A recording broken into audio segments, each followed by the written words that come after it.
Welcome back to the CyberVault. I'm absolutely thrilled to have Mike Armistead here with us. Mike is a serial entrepreneur and current co-founder and CEO of PulseSecurity AI. Mike, it's a pleasure to have you on. Thank you for making the time to join us here today. Why don't you give us a little bit more of an intro to yourself? Oh, thanks, Katie.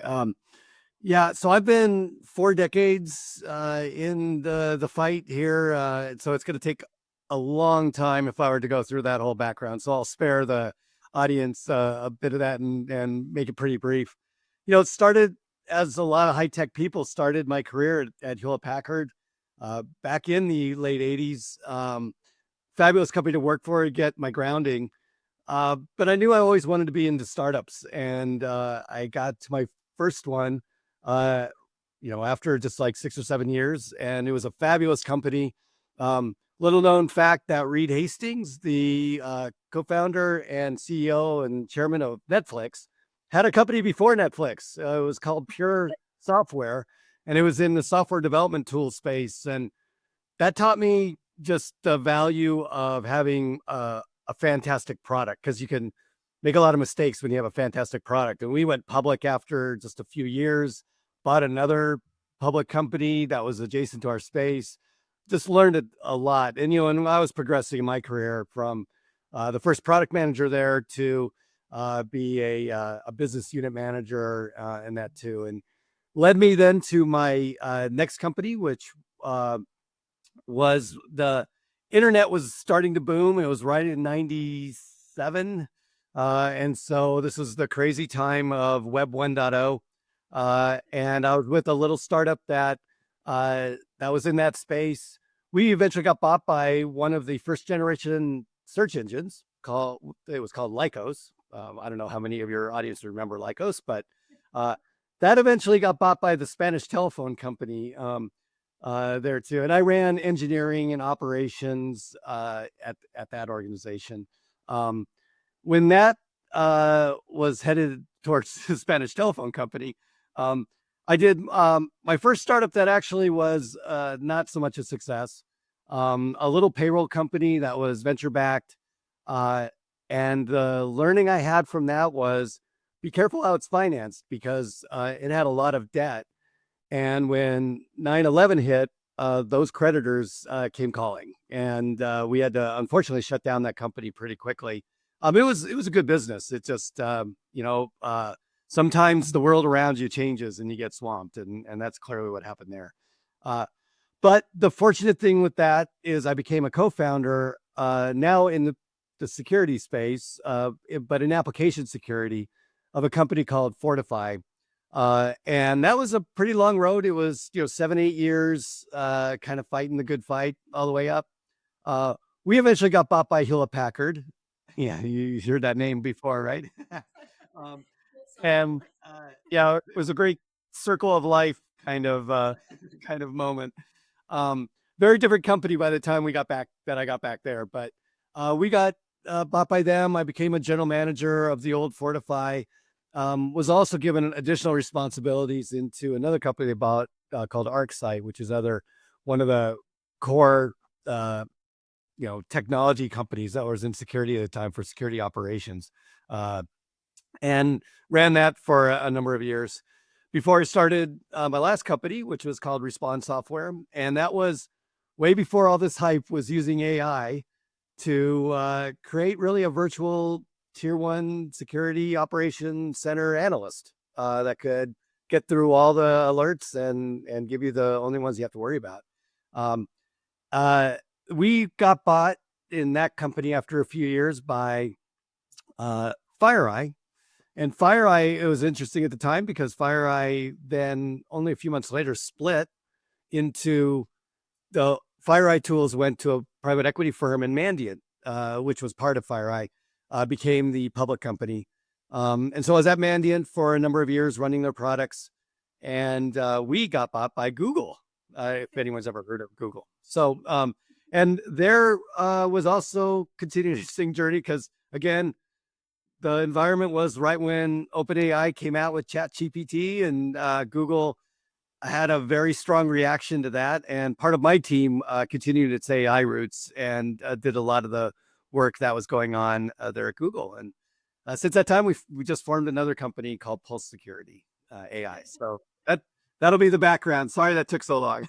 No, no, it's great to hear the journey and ultimately an exciting journey that I think you are someone who's a prime example of. You love the startup, you've been through the scale ups and you've really kind of seen the, I suppose, that full cycle continuously, and you've seen it go right, you've seen it go wrong, but I suppose that always sets the foundations for success as you continue to do so and are doing so again. And I think what would be really good to dive into kind of first, Mike, would be, like I just said there, you have been through multiple scaling startups, the exits, being bought out, and I think obviously that's been over quite a good kind of tenure. And I know not all of it has been security, but I suppose that landscape is still similar in the fact that obviously times change, the way that you have to scale a startup has evolved, and it'd be interesting to hear your thoughts on maybe how you've had to adjust each time, or what strategies or things you've maybe had to do differently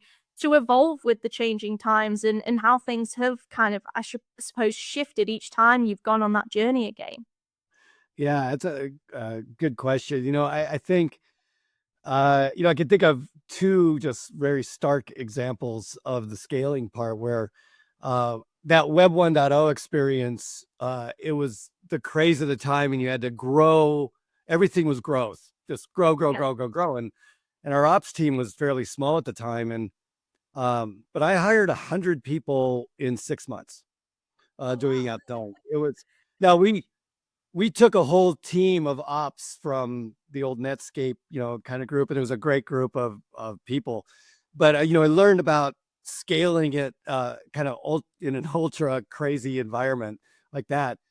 I juxtapose that with we started Fortify at kind of the creator of the .com, and it was like there was, you know, it, it was not about growth. It was about being very sure of yourself and, scaling when you needed to scale and when your customers gave you the right to scale.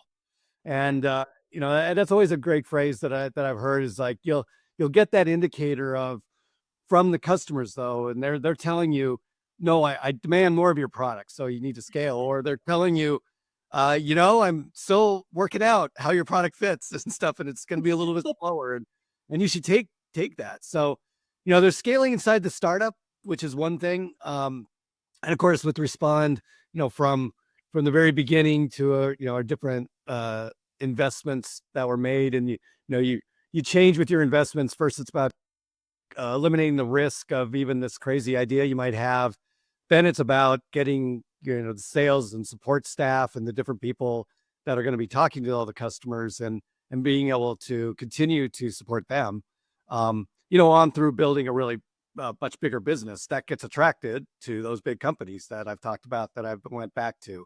And then there it's a scaling that's a little differently, where you're more as a division or stuff like that. You're back to the fighting the internal fight. So for budget and, getting to know a lot of parts of the org that you no longer have responsibility maybe for, but are going to key to your success, and making sure that those are going well. So yeah, a lot of different, aspects to that kind of scaling that you have to do. Yeah. And I think it's one of those as well, from what it sounds like, is it's always different hats you have to wear, but dependent on kind of, I suppose, where you are in the scaling journey or where the demand is, it's typically market led, but and obviously the market's evolving. But I think kind of it's also probably that competition element. There's so much more competition out there now, so you probably have to be a bit more tactful about things, and now you have all these other influences like AI and stuff coming into play that are influencing it as well. So I imagine what you're doing with Pulse is also really, really kind of similar.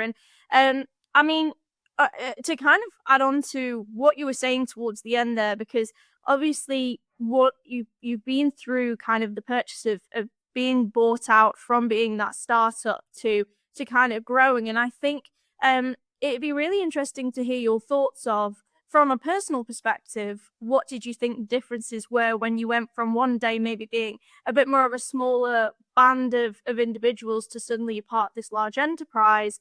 But also, I think what isn't necessarily often talked about is, if you're a leader in that position, your team are being impacted as well. And what do you do in that situation, or how did you have to adapt to not only your personal adjustment, but your team's adjustment as well?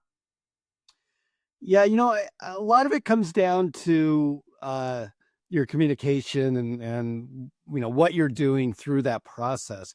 But I think one of the you know points that doesn't get made all that often is, when you're a startup, you've got this mission, and this mission is almost life or death. You hope to get people that are fully bought into that, and a lot of times, whether you go independent and you stay like we did at Pure Software where we went public in that, or we get bought, sometimes that's part of fulfilling your mission, is that you need a partner that has the resources that can help fulfill you in doing that mission. At the same time, and you bring up a great point there, Katie, is the mission often is like, we are going to change the world, not us and this big brother or something else we have bring it along. And you find people that maybe conflict with that mission and don't totally agree with everything you're saying in that. Um, Personally, you make different adjustments. As the CEO, you make the adjustment of where your boss is or your board of directors. Now you have probably a boss, and it's back, to communicating up and sideways and down. But the team, I think one of the more interesting things that I know I felt at the time, but I've also communicated this to my team at the time, which is, when you get into the large organization, you have to remind them that you're not the startup anymore. And it's hard for people because, again, they're maybe mission driven, really part of it. But you got to say, look, we aren't going to make all the decisions here, and some decisions are going to be made to us or about us, and we're only going to get so much budget and things. And there's so many other factors that play in that you can't really think of it as, oh, I'm a startup inside this big company, because you aren't. You're a part of that big company. You're part of its fabric now, and you got to be okay with that. And that's the big mental shift I know I've had to make, and people have had to make, is you got to be okay that things might go a little slower, or you won't have all the decision making, or not everyone believes, all those kinds of things. And yet you could still help fulfill your mission, and continue it on. I mean, yeah, I know I gave a really quick rundown, but I think my shortest tenure after the startup was 4 years after Yeah. being purchased. So I've stayed not just 1 year afterwards, I've stayed multiple years afterwards, because I find it interesting, to continue that mission and to be part of it, and help, all the people get into good places, and that as well, because that's another important aspect. You don't want to leave people behind, but some people want to be left behind. Like, they are startup people. They love the startup. They have no need to go back into corporate life, and that's okay. And I've had those kinds of frank conversations with people saying, you see how frustrated they're getting and how agitated, and their health might be suffering. You're just like, this is not the place to stay. We'll go into the startup with that. And it happens the other way too. When you're in startups, sometimes you have to have that conversation with people about, you got to live with ambiguity, because that's what you do in startup. In that world, it's just a big part of it. And a bit of, I think people sometimes, there's the risk there too, but that's not usually the bigger thing that affects people. It's more about, you mean we don't really know exactly where we're going? Not that it happened to big companies either, right? But it's a little bit more comforting to know that there's 5, 10, 100,000 other people that are in that boat with you. So Yeah. it different peoples have different times in their careers too, where some things are acceptable and some things aren't. So yeah, lots of different journeys kind of within that. Yeah, absolutely. And I think you kind of hit the nail on the head there as well when you were talking about there's people that love startups because they love how agile, fast paced it is, that you can make a decision. Everyone's kind of in the office and suddenly you're all like, let's just hop in that boardroom and let's make a decision then and there. And if you're in an enterprise, it doesn't quite happen that way because you need all these sign offs and stuff. But sometimes the strategy element and the slightly slower pace can be more strategic.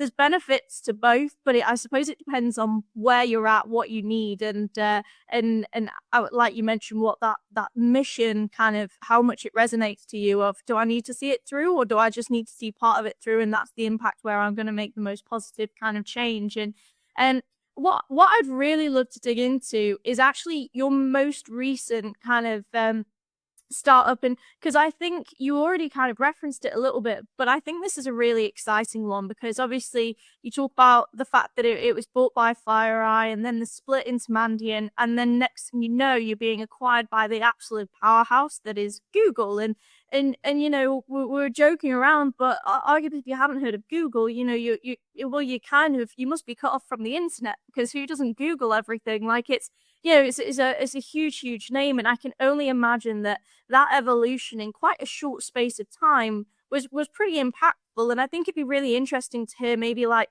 how did you deal with that? What was that journey and that experience like? Because I don't think there's that many people that really get to experience that. Yeah. Yeah. Well, hey, was new for me too. Uh, I like to talk about, um, having done many startups and being in small companies and things like that. I like to always relate it to surfing because, surfing is at its basic. It's you're on a board, there's a wave, you ride it. It's like, but every wave is different, and there's wind blowing sometimes, and sometimes it's a perfect wave.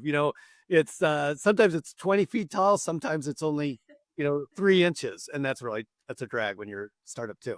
And so to try to get momentum in that too. And yeah, and this journey was way different wave. I don't know, a few different waves kind of with it. Yeah, we were bought, I think because we were a more modern kind of company with a modern product that was fulfilling a new kind of need and using AI to handle a lot of the issues that happen in cybersecurity, which are just kind of this avalanche of alerts. And can we help the SOC in any way? Um, and the leadership there at FireEye saw that. Now, FireEye at the time was already kind of a split. There was the older tools that FireEye made its name on. The sandboxing of malware and that FireEye got known for, but it had a lot of other products that were there too, network products, other kinds of security products. And then the new side, which was acquisitions that they had bought. We were actually the third acquisition that FireEye had bought to bring in more new life, cover more ground, do things like that. Well, the board felt there was an opportunity to both get a good return for those older products that were more of a, uh, you know, I'll use a term here, and I don't know if it's totally fair, but they were a cash cow. Like, how do we use the cash cow and just take profits from it? And that's what private equity firms do really well, um, versus high growth, new kind of stuff. And the board decided to split the company, and so we went from I don't know, we were probably about 6 or 7 thousand people, and we split it about down the middle. And then so that public company became a smaller public company, but again, pretty exciting. We just still did all the incident response type of work that Mandiant's been, always known for, kind of in the industry. But it added these newer kind of products. And then, yeah, lo and behold, there was a lot of interest in that new company for some of the bigger guys. So we were swallowed by a big fish, 78,000. And then this big old thing this whale came by, and, I don't know, Google's probably 200,000 people. Now that's kind of split between its cloud and, the old search engine and that side of things, but it's, Waymo, remember they have Waymo and everything. It's still a very big company, and you feel it a bit more when you're there. But that journey there became one of again, I think it was probably more classic of we were we had to figure out how we fit inside of that FireEye Mandiant thing, and Yeah. I was happy a lot of my team became leaders in that. I ran products. My um, VP of engineering became the VP of engineering in Mandiant. My customer support person became the customer's success manager there too. But now we're in Google, and we weren't going to become those things there.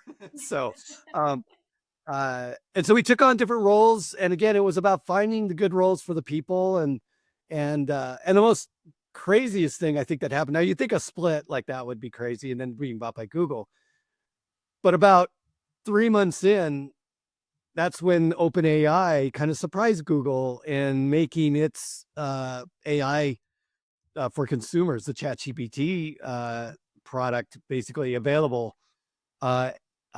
Even though Google had really been a lot of the source of that new generation of AI, um, and it forced them to get to market. And there were edicts from on high. Every product will have 5, AI features, but as still kind of having that small bent and adding the people in those places, we're used to that kind of swing and being able to jump on that. And that's why my team even helped lead a lot of the first security based LLMs that was going on in Google, and helping get some of those features out, besides our own products that were still there. So yeah, it was a great and fascinating time to kind of be in there. I do liken it a lot to that web 1.0 journey where, people, it's hard for people right now to imagine that it was a crazy notion to think that people would actually shop on the internet. I mean, that was crazy back in 97. No way would you ever trust that. You have to walk into a store, or you have to make bricks and mortar part of the it's this crazy stuff. But back on it now, it sounds so trite. But like we're gonna find AI is gonna be a bit like that. I think it's one of these fundamental movements that happen, and it took a long time, from the early days of the web, to get to where Amazon is, and where Google is. It'll take a little bit of time in the AI, but there'll be a lot of really interesting journeys kind of along that way. Yeah, for sure, and I love the way that you mentioned that, because you find it hilarious, because now it's almost a case that online shopping is killing kind of the on street retail brands and stuff, and I suppose a running joke isn't exactly what it is, but it's more of a running crisis, should we say, in the fact that everyone's like, actually support your local stores, even the big chains, because we can't. It's funny how quickly that shift can happen and just become embedded in culture, and I think it's really interesting that you reference that explosion of AI in Google, because I imagine being in such a big powerhouse like that, it was probably a case of, well, we have to be the first to do this. It's almost like that race to space, in the way of like, well, we need to be the ones that make a name for ourselves, because the first guys that do it are then the first guys that do it. I mean, what what was that experience like of working in such a large enterprise, where probably it was like, look, this is full steam ahead, this is what we're investing in big time, this is like priority number one? Because I imagine that was probably the feeling across the board on most of their products. Yeah, again, I'm always amazed, having again done a lot of small things though, and I can understand how the impact of the leaders and what they're saying is in that environment, or the founders of the companies like that. But even if becoming like Google, it took their CEO to really say, we are going this way. And I think of Microsoft, similar kind of thing, where got a new, that leader said, we are all in on these things. And so, it's fascinating from that, and that how that trickles down, through the leadership ranks and all the way down to, individual contributors. I mean, it's super important that gets clearly stated, and that the move happens. Now, at times it feels a little chaotic, because that was Google both felt that it invented this new kind of AI, and yet the crown of being the leader was just snatched away from them. and they had a right to be the ones that were be recognized as the first ones, but they weren't being recognized as the first ones. They had to catch up, and they still are catching up right now. And yeah, there's that first mover type of thing. And so when you're now having to be that fast follower, you gotta be that. You gotta be fast, and you gotta catch up in all the right ways. And but yeah, there's a lot of leadership kind of lessons in that. I think there's a lot of execution, uh, stories kind of behind that too, where you also have to deliver good product. Yeah. It's not just throwing a bunch of stuff out there. But that's where the chaos kind of is. Sometimes you do have to throw some things against the wall and see what sticks, and sometimes you don't. And there's some, really some things that were like really terrible. They weren't really even AI, to things that were just amazing. You look at it and you go, oh my gosh, this like the I'll just make mention the new model out of Google on the is pretty amazing. I mean, it can do so much. You're really surprised by it. So yeah, I think it was fun to be part of that. And and I think there was fun because this is a very, very fast technology moving space. And I think the Web 1.0 it wasn't really technology heavy. It was more consumer heavy in its approach. And even though AI, the forefront of this with ChatGPT and Gemini and Claude and all these, but a lot of them were going into the software development space and making its name there. And you could just tell that the enterprise is coming in. It's moving really fast. I mean, it's these models and what they're capable of doing. And then the ecosystem that's around those models is probably going to be more important. Like Google was not the first search engine. In fact, it was the last search engine, really, until maybe this AI technology. But they were the ones that got it right, in that they married what was being searched for with the advertising and being able to connect people, and that's what really was the foundation for the shopping that we've been talking about. And I think there's going to be a similar thing in AI. These models are great, and they're really fun to put prompts in and see what they come out with, but that's not going to be the end. I think that's just going to be the start. Yeah, yeah. And I think kind of obviously you talked about lessons learned and everything there, and it's kind of in the name of obviously the company, but you're taking some of these lessons and what you've learned about the AI space, and obviously you're now onto your next venture. You're doing it all over again. You're going through the journey, and obviously kind of, I suppose it's 6 times hopefully another charm for you, but talk to us about kind of what's next, because PulseSecurity AI is exciting, what you're doing there, what you're building there, and I think it'd be great to maybe just have a moment to understand what is it that you're doing, and what are you seeing for the future, and kind of why is it that you're bringing this product to the space. Yeah, I mean, Kay, we're still little infants right now. We only started the company a few months ago, and but the germ of it came from us in all our experience in kind of the last couple companies, and our time at both Mandiant and Google, where we interact with a lot of different security organizations, different industries, there are different complexities, big ones, small ones, all sorts of things. And you know what? The security leader is largely ignored during all that. There's a lot of products for the security practitioners, for good reason, because there's a lot of things that have to be diagnosed and acted upon at the practitioner level. But the leaders are the ones that they're the ones that are setting the policies. They're executing the initiatives. They're managing budgets, and they're having to communicate with their bosses, the boards of directors, sometimes externally, about everything they do. And you know, heavens, if something bad happens, and then they have to be the forefront of all that. And you know what? And there just isn't a lot to help them. So at PulseSecurity, we kind of had this idea of let's let's apply some of this technology to help the security leader. And generally what that means is the security program. And that involves more than leaders, obviously. It involves the deputy, whether it's a CISO or the deputy CISO or individual contributors that have a big influence on different directions, like the architects and different leads. But can we provide something with them that helps them complete the tasks that make that program successful?